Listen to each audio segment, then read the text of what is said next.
Maqaa Abbaa kan Ilmaa Hafuura Qulqulluu Waaqa tokkoo Ameen. Kiristoos aangoodhaaf taayitaa guddaadhaan du'a moo'ee ka'e. Seexanni amajaajiin keenya ni hidhame. Addaam bilisa ba'e. Guyyaa sanaa eegalee gammachuuniif nagaan addunyaadhaaf ta'e. Ija Waaqayyoo kan taatan abbooti koo luboonni tajaajila mana qulqullummaatiif kan saffistan obboloonni koo diyaaqonoonni yeroo kanatti biyya keessas biyya alas taatanii jajjabeessuu yookaanis immoo tasgabbeessaa kan ta'e dubbii sagalee Waaqayyoo dhaggeeffachuudhaaf yeroo kanaa gurra keessaniif ija keessan gara foddaa televiziyoonaa kan taasifattan maatiin Waaqayyoo kanneen dhukkubsattanii sireerra jirtan kanneen gadditanii mana teessan kanneen nyaata lubbuus nyaata fooniis beeloftanii mana keessanis kan jirtan yaadas kan dhabdanii yaaddoodhaan kan liqimfamtan marti keessan bakka adda addaarra kan jirtanuu hundi keessan maqaa Waaqayyootiin nagaan isin gaafadhaa akkam jirtu. Galateeffamuun amala waaqummaa isaa kan ta'e Waaqayyo abbaan keenya irra daddarba keenyaaf yakkaa keenya osoo nutti hin lakkoofne guyyatti har'aa kana qalbii akka jijjiirrannuuf dubbii sagalee isaas akka dhaggeeffannuuf kan nuuf eeyyame maqaan isaa kan eebbifameef kan galatoome haa ta'u. Egaa namni nama yaadachiisa kan nama barsiisu Waaqayyoodha. Namni gurratti namatti dubbata Waaqayyo garuu keessa namaatti dubbata laphee namaatti dubbata. Amma hunduma keenya keessa keenya kan argu Waaqayyo hir'uu keenya akka guutuu eeyyama isaa nuuf haa ta'u. Sa'aatii kanatti mata dureen nuti ittiin waliin barannu isin hin dhiisu mata duree jedhuun ta'a. Sagalee kana Wangeela Yohaannis boqonnaa 14 lakkoofsa 18 gubbaa irratti argan. Sagalee kana kan dubbate ilma namaa fayyisuudhaaf samii irraa kan gadi bu'e isa cabe kan suphu isa dhukkubsate kan fayyisu madaa namaa kan qoorsu isa fannoo qaraaniyoon irra oole gooftaa keenya Iyesuus Kiristoostu sagalee kana dubbate. Sagalee kana bakka inni oole warra oolaniif bakka inni bule warra bulaniif dubbii sagalee isaa waggaa 3 ol isarraa miilla isaa jala ta'anii kan baratan bartoota isaa 12niif sagaleen kun darbee jira. Sagalichis Wangeela Yohaannis boqonnaa 14 kana yoo ilaallu boqonnaa kana keessaa lakkoofsota 30tu jira. Keessumattuu gooftaan keenya Iyesuus Kiristoos bartoota isaa waliin ture yeroo isaan irraa adda ba'uudhaaf yookaanis gara fannootti dhiyaachuudhaaf yeroo jedhutti isaaniin kan itti jajjabeesse. Waa'ee tokkummaa abbaa isaatii wajjin qabu kan inni itti dubbate. Waa'ee jireenya ta'uusaa, waa'ee dhugaa ta'uusaa, daandii ta'uusaa, wanneen baratan sanaan akka isaan jabaatanii cimanii jiraatan bartoota isaa kan inni itti barsiise. Keessumattuu Wangeela Yohaannis boqonnaa 14 lakkoofsa 1 irratti maal jedhaa? Hin jeeqaminaa. Keessi keessan hin jeeqamin tasgabba'aa. Abbaa koos amanaa, anaanis amanaa. Abbaa koo biraa dhufeetan yaada abbaa kootii biyya lafaatiif taasiseen jira. Abbaa koos waaqummaa isaatiin anis immoo gita waaqummaa abbaa kootiin qixa qabu sanaan anaanis na amanaa.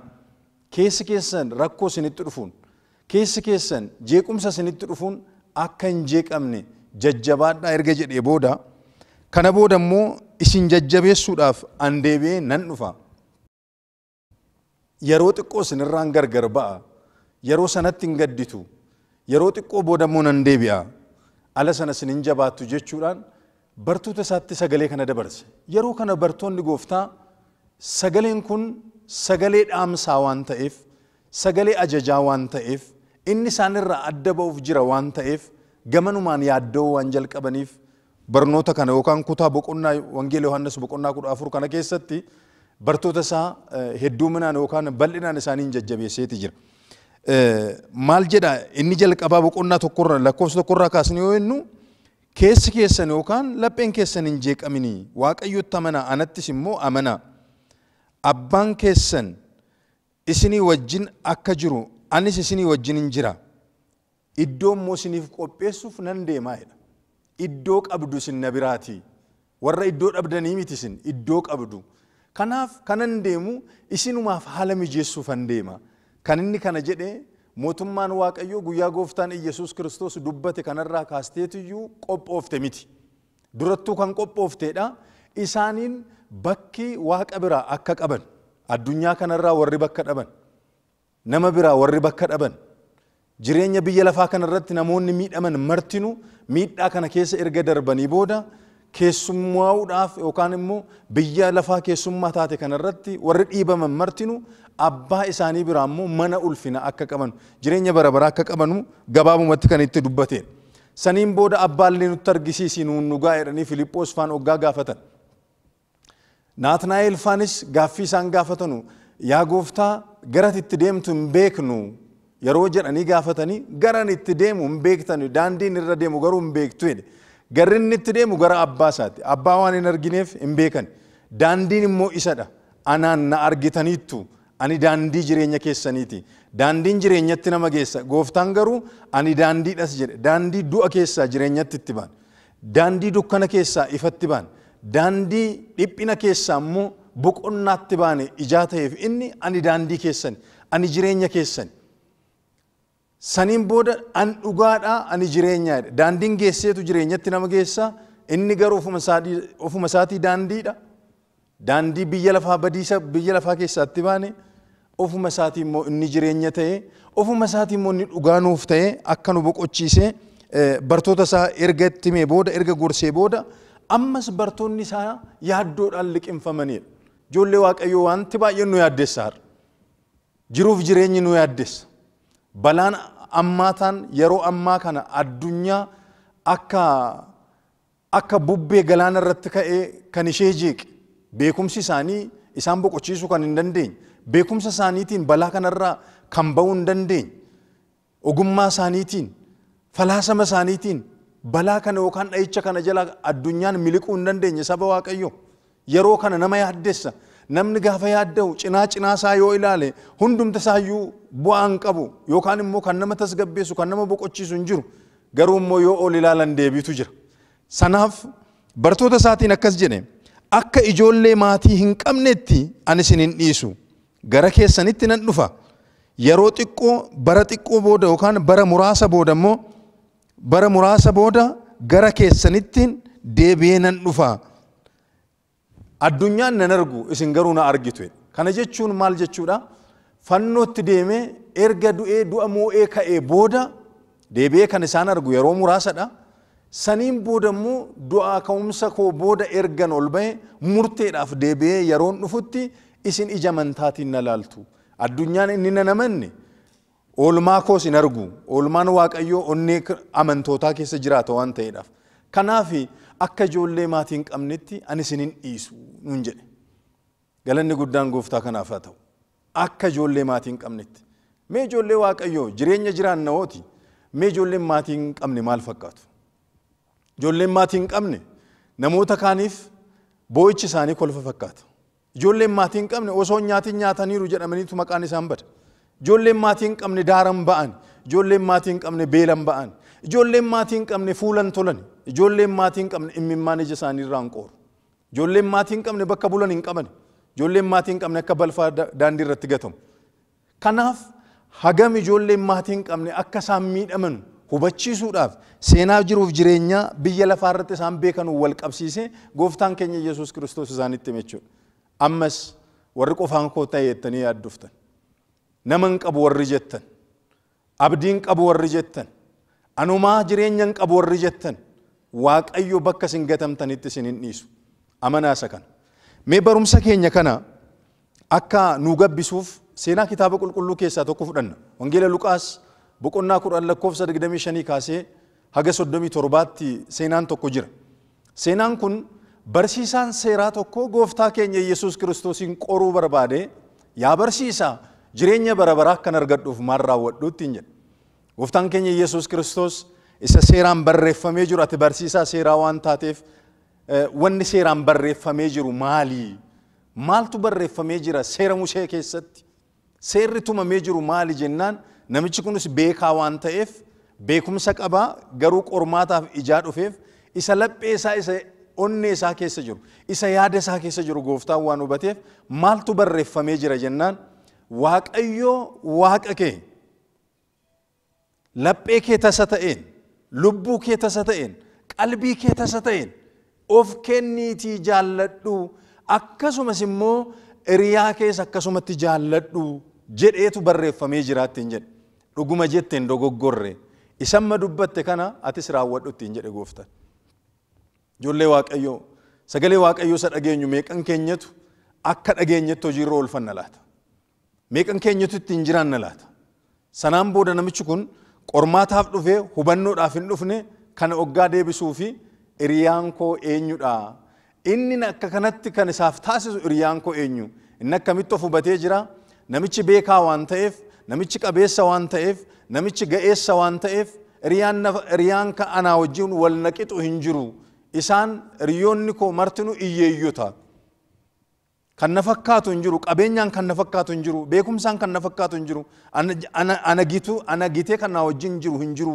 jedheetu hubate yeroo sana gooftaan hiriyaan koo eenyudha jedhee waggaa gooftaa gaafatu dubbii kana fakkeenyaan isa barsiisu jalqabe ilaali hubadhu ittiin jedhe nam tokkotu gaara Yerusaalem irraa gara Iyaarikootti gadi bu'ee jedha Yerusaalem magaalaa nageenyaa jechuudha hiikaan maqaashi bakka sanarraa gara Iyaarikootti yeroo deemu namichi kun karaa isaa irratti waggaa gaara sanarraa gadi bu'u kashalabootaan qabamee tumamee jedha daandii irratti saba waaqayyoo yeroo baay'ee jireenya keessatti dhiphuun akka kana nama qaqqaba namni mana isaatii ba'ee akkamitti akka deebi'ee galu hin beeku namni ba'uu isaatu beeka malee galuu isaatii hin beeku waan daandii isaa irratti waan jireenya isaa irratti isa quunnamu hin beeku namichi kun hin ba'ee kashalabootaan tumame baay'ee mammada'amee qaama isaarraa uffata isaa yaasanii du'aaf jireenya gidduutti isa gatanii bira darbanii jedha waaqayyo balaa akkasiirraa bilisa nu haa baasu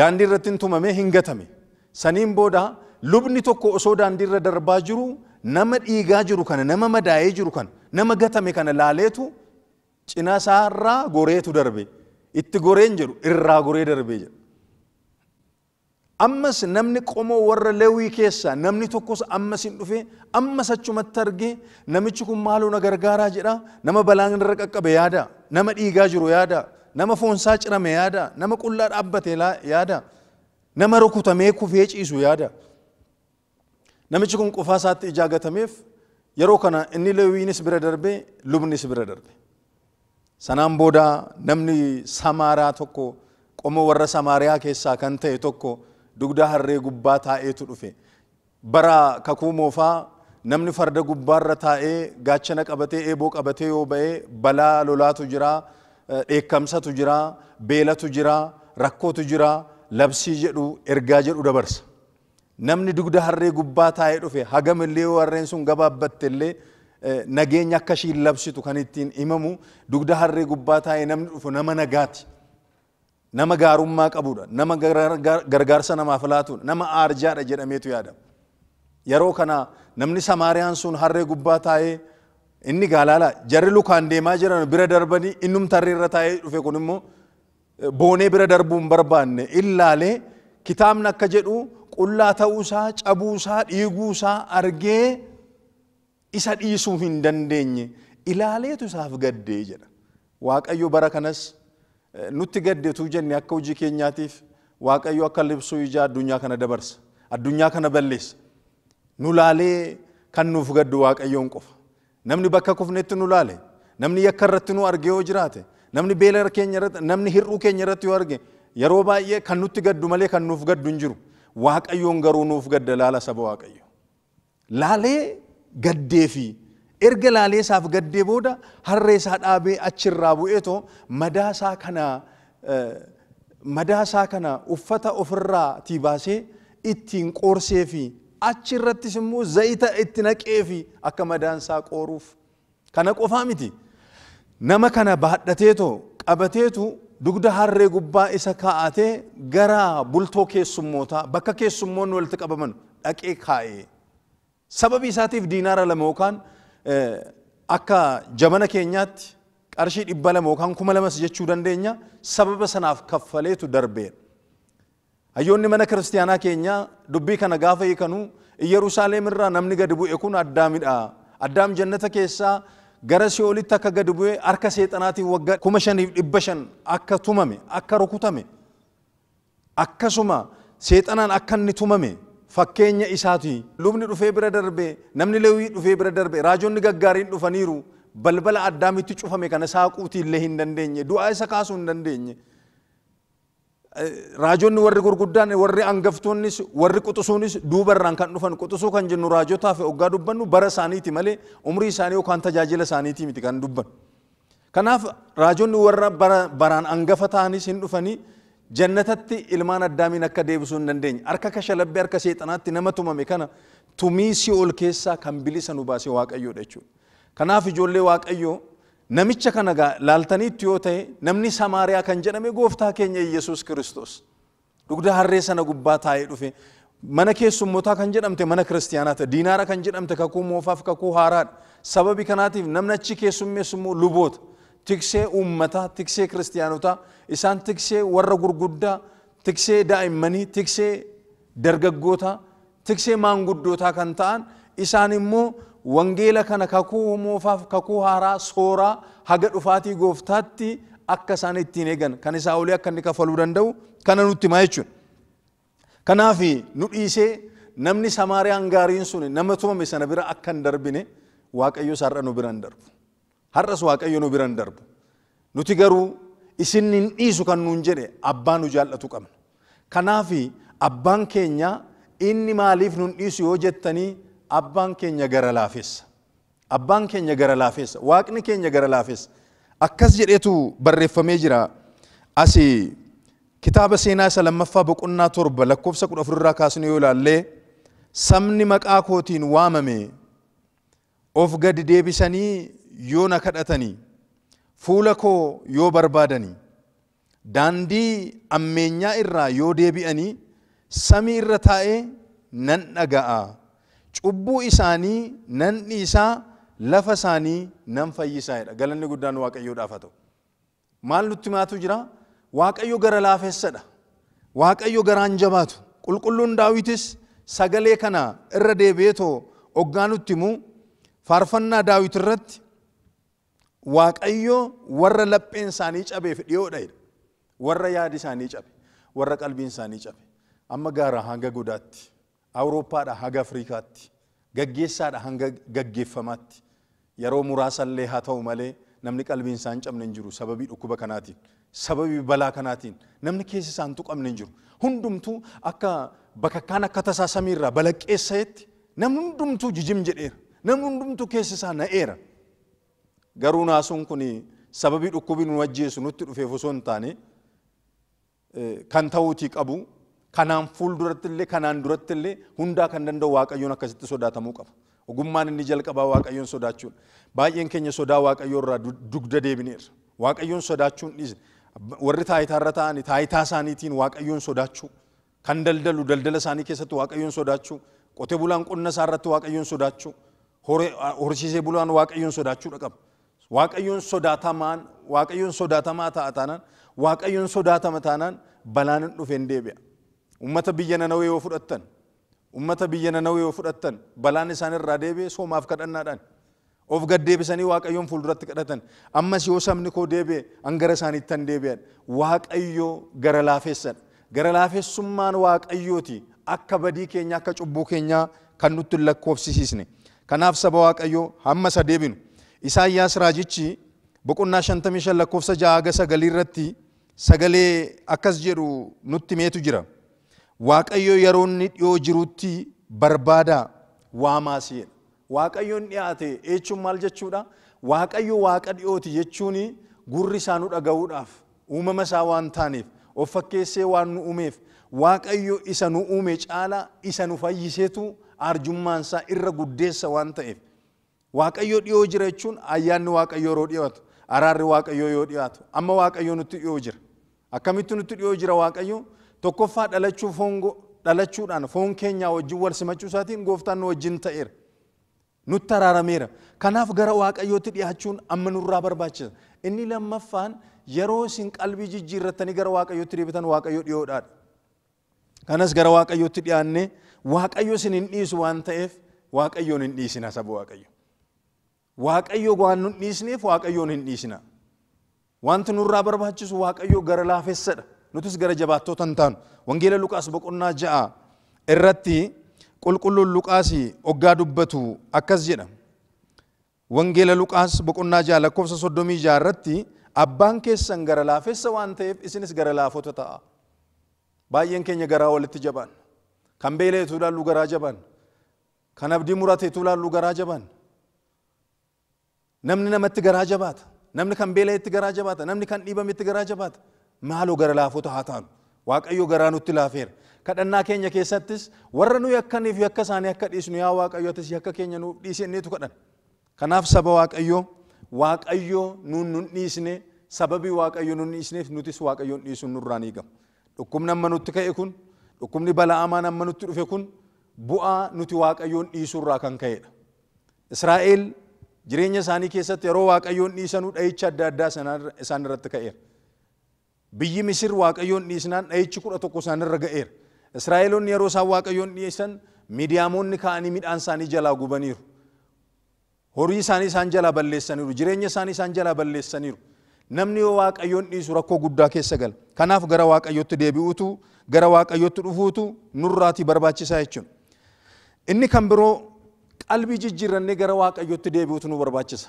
Waaqayyo akka nun dhiisne yoo barbaanne qalbii jijjiirrachuun nu barbaachisa. Waaqayyo akka nun dhiisne yoo nu barbaachisiise hin barbaanna yoo ta'e waan Waaqayyo nuun jedhe, waan Waaqayyo godhaa nuun jedhe, waan Waaqayyo dhiisaa nuun jedhe irraa deebi'uutu nu barbaachisa. Kanaaf ijoollee Waaqayyoo akka ijoollee haadhaaf abbaa hin qabnetti isin hin dhiisu. Waaqayyo Abrahaamin biyya Waaqa tolfamaa keessatti hin dhiisne. Waaqayyo Addaamiin Si'ooliin keessatti hin dhiisne. Waaqayyo imimmaan Raa'eel akka isheen dhangalaasteetti hin dhiisne. Imimmaan deebii qabame. Balbala Waaqayyoo rukuta imimmaan. Imimmaan dhugaa onnee irraa madde haa dhangalaasnu fuuldura Waaqayyootti. Imimmaan sobaatii miti. Imimmaan fuuldura miti. Imimmaan Raa'eeliif imimmaan Phexros Waaqayyo bara kanatti nuuf haa kennu. Lapheen keenya cabiinsaan gara Waaqayyootti yoo deebine Waaqayyo ijoollee sadan amantaadhaan Waaqayyoon eeggatan Waaqayyo isaanii hin dhiisne. Ibidda keessaa isaan baase malee. Daani'eeliin boolla leencaa keessatti isaan dhiisne. Boolla leencaa keessaa isa baase malee. Waaqayyos COVID-19 kana, koronaa kana fakkaatu kana, kanaan duras golfaan adda addaa addunyaa kana marseetu ture. Araara Waaqayyootiin gara Waaqayyootti deebi'uudhaan ayyaana Waaqayyootiin nurraa deebi'eera. Ammas nuti gara Waaqayyootti deebine Waaqayyoon amanne Waaqayyoon dhiisuu dhiisne gara Waaqayyootti dhufuutu nu barbaachisa. Dhumarratti kanan isiniin jechuu barbaadu qulqulluun Daawit faarfannaa isaa 138 lakkoofsa 8 irraa eegallee yeroo ilaallu faaruu 138 lakkoofsa 8 irraa eegallee yeroo ilaallu maal jedha? Yaa Waaqayyo gara samiittis gara dhidhima galaanaattis yoon gadi bu'e kibbattis kaabattis eessatti yoon deeme ani si jalaa ba'uu hin danda'u hafuura kee irraa eessan deemaa jedha. Qulqulluun Phexros Wangeela Yohaannis boqonnaa 6 lakkoofsa 68 irratti yaa Waaqayyo si dhiisnee eessa deemna? Sagaleen jireenyaa si bira jira. Amma Waaqayyoon hin dhiisne saba Waaqayyoo wanti barumsa kanarraa hubachuuti qabnu Waaqayyotu nu dhiisee miti nuti Waaqayyoon dhiise malee. Waaqayyoon hin dhiisne nuti Waaqayyoon dhiisnee jirra. Warri Waaqayyoon dhiisne gara Waaqayyootti deebi'uutu nu barbaachisa. Ogummaa keenyaan warri boonnu Waaqayyootti boonuudha qabna. Eenyummaa keenyaan kan boonnu Waaqayyootti of deebisuudha qabna. Wanti biyya lafaa kanarraa nu boonsu hin jiru. Waaqayyoodha kan nu boonsuu danda'u. Waaqayyootti hirkannee Waaqayyoof tole jennee balaa kana jalaa akka baanu Waaqayyo nu haa gargaaru. Inni Alaazaariin isa boolla du'aa keessaa baase nuunis balaa kana jalaa akka nu baasu gara Waaqayyootti deebi'uun nu barbaachisa. Seenaa gaggaariitu jiru kitaaba qulqulluu keessa. Saatii qabnurraa kaasnee waan baay'ee hubachuu yookaanis immoo waan baay'ee hiiknee ilaaluu hin dandeenyu. Garuu gabaabaadhumatti Waaqayyo warra qalbiin isaanii cabee lapheen isaanii deebi'ee gara isaatti boone isaan biran darbu. Namicha biyya Samaariyaa sana dhiisee akka biran darbine Waaqayyo anaaf isiniinis dhiisee nu biran darbu. Waaqayyo dhiisee waan nu biran darbineef daandii Waaqayyo ayyaanni Waaqayyo carraa nuu laatame kanatti qophoofnee Waaqayyoon eeggachuutu nurraa barbaachisa. Qalbii jijjiirrannee Waaqayyoon eeggachuutu nu barbaachisa. Osoo koronaan kun hin dhufiniin fuuldura biyyi keenya maal fakkaatti yoo jennee ilaallee dhugaa Waaqayyoo dubbachuuf taanaan namni wal dhiiseera. Namni akka namaatti wal lakkaa'uu dhiiseera. namni jaalala dhabeera, namni waliin nyaachuu dhabeera. Biddeen keenya illee murmurameetu nyaanna malee maatiin tokko maaddii diriirfatee illee biddeen nagaa nyaatee hin beeku. Biddeen keenya murmurameera. Har'a immoo yeroo walirraa dursa jabaanneetoo gaafa walirraa faffagaannu walitti dhiyaadhaa bara jedhamne walitti dhiyaachuu dadhabne. Dhukkubni balaafamaan kun walirraa nu fageessuu qofa miti harka keenya illee fuula keenyaarraa fageessee jira. Kun dha'icha hamaadha ijoollee Waaqayyoo. Kanaaf gara Waaqayyootti of deebisuun nu barbaachisa. Ergaan guddaan nuti isinitti himnu waan qabdanuun garaa laafaa namatti garaan jabaatina. Adaraa Waaqaan isiniin jira namatti garaan jabaatina. Waan qabdanuun gara laafota ta'a. Amantoonni gara jaboota miti. Cimsaa amantii keessan irratti jabaadhaa. Cimsaatii kadhadhaa. Gara qormaataatti akka hin galle jabeessaatii cimsaatii kadhaa jedhe Gooftaan keenya Yesuus Kiristoos. Yeroo ammaa kana mootummaanis abbootiin amantaas ogeeyyiin fayyaas ergaa isaan nutti himaa jiran jiru. Kun hundumtuu fayyina akka argannuuf. Du'a foonii kana du'uu qofaafii miti amma kan yaadda'uu qabnu. Osoo hin qopheessin yoo duune du'a salphinaa akka hin duune. Du'a salphinaa akka hin duune. Bala'aam kadhannaa isaa keessatti maal jedhe? Yaa Waaqayyo duuti koo akka du'a qulqullootaa naaf haa taatu xumurri koos akka isaanii naaf haa taatu. Duuti qulqullootaa miidhagaadha. Duuti qulqullootaa biyya lafaa kanarratti dhiibamanii waan jiraataniif dura Waaqayyootti kabajamaadha. Du'a qulqulloonni du'an akka duunu dhukkuba addunyaan kun yeroo kanarratti nutti dhufe kana Waaqayyo akka nurraa deebisuuf isa Waaqayyo jaalalaan nutti hime dheekkamsaan akka hin baranne jaalalaan akka barannu Waaqayyo nu haa gargaaru. Kanaaf balaan dhufe kun hin deebi'a. Balaan kun akka deebi'uuf harka dhiqadhaa jedhamaa jirra. Walirraa fagaadhaa jedhamaa jirra. Walirraa fagaachuun kun walirraa fageenya qaamaa haa ta'u malee walirraa fageenya yaadaa ta'uu hin qabu saba Waaqayyo. Harka keessan xurii koronaa ofirraa dhiqachuudhaaf akkuma saamunaa kaafattanii laphee keessan immoo cubburraa dhiqadhaa. Hoggaa sana Waaqayyo isin biran darbu. Waaqayyo balbala hunda keenyaa rukutaa jira. Waaqayyo nu biran darbu. Waaqni akka nu biran darbine rukuttaa balbala inni nu rukutu yookaan rukuttaa laphee keenya inni nu rukutu kana isa dhageenyee qalbii jijjiirrannee qophoofnee qixoofnee du'a ulfina qabu akka duunu Waaqayyo nu haa gargaaru. Namni nama dhiisa nutis yeroo qabnu nama dhiisna waan Waaqayyotti hin tolle dhiisuudha qabna. Waan lubbuu keenya miidhu dhiisuudha qabna. Kanarraa deebinee faarfattuu maqaa isaa dhaaltuu mootummaa isaa akka taanu eeyyama Waaqayyoo nuuf haa ta'u. Akka ijoollee maatii hin qabnetti ani isin hin dhiisu. Isa nu dhiisneef, isa nu barbaadeef, isa bakka kufnee nu kaaseef galanni guddaan haa ta'u. Waaqa Abbaa, Waaqa Ilmaa, Waaqa Hafuura Qulqullootiif hoqubaan guddaan haa ta'u. Ameen.